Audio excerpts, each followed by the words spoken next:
जय श्री कृष्ण। आप सभी को गोवर्धन पूजा की हार्दिक शुभकामनाएं। आज के वीडियो में आप जानेंगे कि गोवर्धन पूजा कब है, ये पूजा कैसे की जाती है, इसकी पूजा विधि क्या है और व्रत कथा। तो चलिए शुरू करते हैं।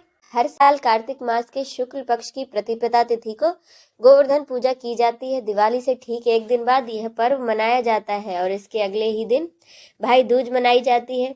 गोवर्धन पूजा के दिन गोवर्धन भगवान की पूजा की जाती है और गिरिराज जी के साथ ही भगवान श्री कृष्ण की पूजा करने का भी इस दिन विधान है। भारत के कई राज्यों में इस पूजा को अन्नकूट की पूजा भी कहा जाता है।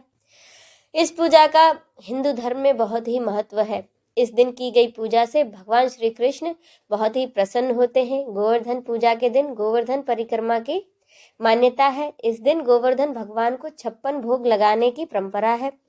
इस दिन गोवर्धन पर्वत, श्री कृष्ण के अलावा गौ माता की भी पूजा की जाती है। ऐसा करने से भगवान श्री कृष्ण का आशीर्वाद प्राप्त होता है। तो अब जानिए कि इस साल कब है गोवर्धन की पूजा। इस साल गोवर्धन पूजा को लेकर बड़ी असमंजस की स्थिति बनी हुई है। गोवर्धन पूजा आखिर 13 नवंबर को है या फिर 14 को।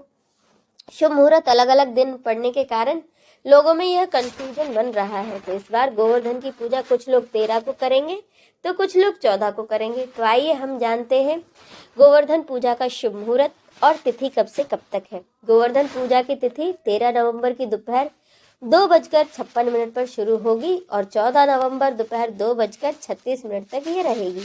उदया तिथि के अनुसार गोवर्धन की पूजा 14 तारीख को मनाई जाएगी। कुछ जगहों पर 14 नवंबर को भाई दूज मनाई जाएगी। इसीलिए अगर आप चाहें तो 13 नवंबर में शुभ मुहूर्त में गोवर्धन पूजा कर सकते हैं। गोवर्धन की पूजा सुबह के समय की जाती है, इसीलिए पूजा 14 नवंबर को ही करनी चाहिए। इसका शुभ मुहूर्त 14 नवंबर सुबह 6:43 से शुरू होकर 8:52 तक रहेगा। इन 2 घंटों के दौरान आप गोवर्धन पूजा कर सकते हैं। इस दिन गाय के गोबर से गोवर्धन पर्वत बनाकर उसकी पूजा की जाती है। अब जानिए गोवर्धन पूजा की विधि। गोवर्धन पूजा के दिन सुबह स्नान आदि के बाद सबसे पहले गाय के गोबर से गोवर्धन की आकृति बनाएं।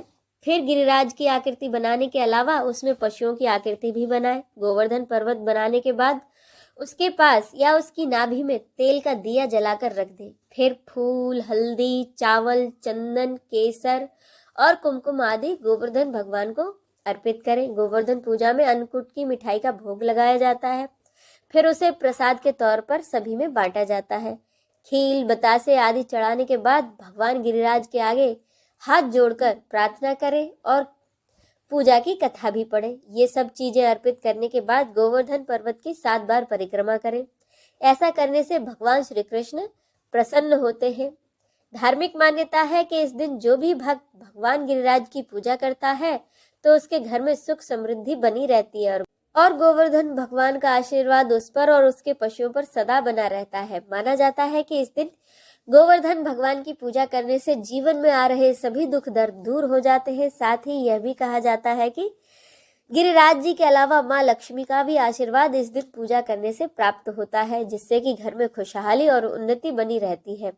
गोवर्धन की पूजा से आर्थिक समस्याएं और तंगी दूर होती है और धन धान्य और सौभाग्य की प्राप्ति होती है। अब सुने गोवर्धन पूजा की कथा। इंद्र का अभिमान चूर करने हेतु भगवान श्री कृष्ण, जो कि स्वयं लीलाधारी है और श्री हरि विष्णु के अवतार है, उन्होंने एक लीला रची। भगवान की इस लीला में हुआ कुछ ऐसा कि एक दिन उन्होंने देखा कि सब ब्रजवासी तरह तरह के पकवान बना रहे हैं और किसी पूजा की तैयारी में जुटे हैं। श्री कृष्ण ने बड़े ही भोलेपन से मैया यशोदा से पूछा, मैया, ये आप किसकी पूजा की तैयारी कर रहे हैं?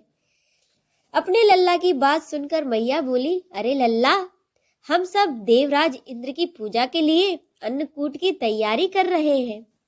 मैया के ऐसा कहने पर फिर श्री कृष्ण बोले, मैया, हम इंद्र की पूजा क्यों करते हैं?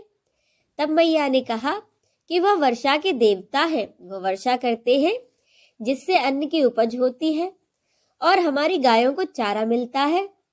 तब भगवान श्री कृष्ण बोले, ऐसे तो हमें गोवर्धन की पूजा करनी चाहिए, क्योंकि हमारी सारी गायें तो वहीं चरती हैं। इस दृष्टि से तो गोवर्धन पर्वत ही पूजनीय है और इंद्र तो कभी दर्शन भी नहीं देते और पूजा न करने पर क्रोधित भी होते हैं। लीलाधारी की लीला और माया से सभी ने इंद्र के स्थान पर गोवर्धन पर्वत की पूजा की। देवराज इंद्र ने इसे अपना अपमान समझा और मूसलाधार वर्षा शुरू कर दी।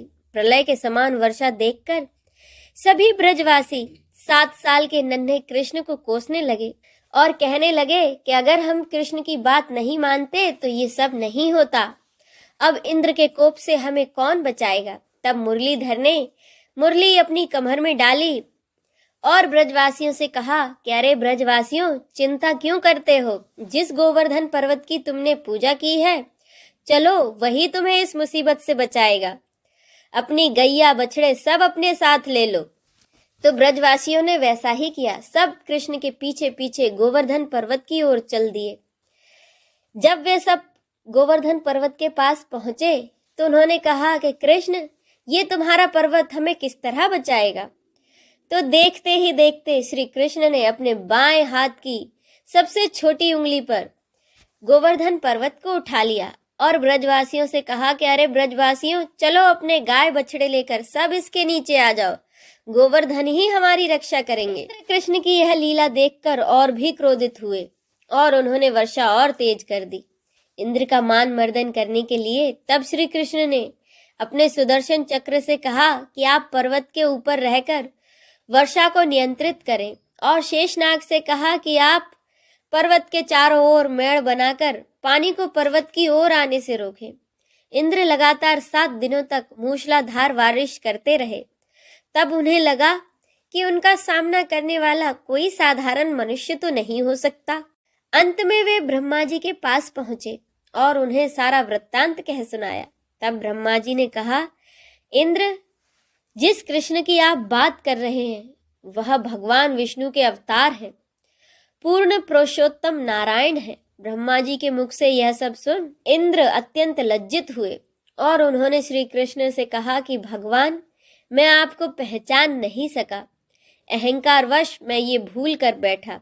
आप तो दयालु और कृपालु हैं, इसीलिए मेरी भूल को क्षमा करें। इसके बाद स्वयं देवराज इंद्र ने मुरलीधर की पूजा की और उन्हें भोग लगाया।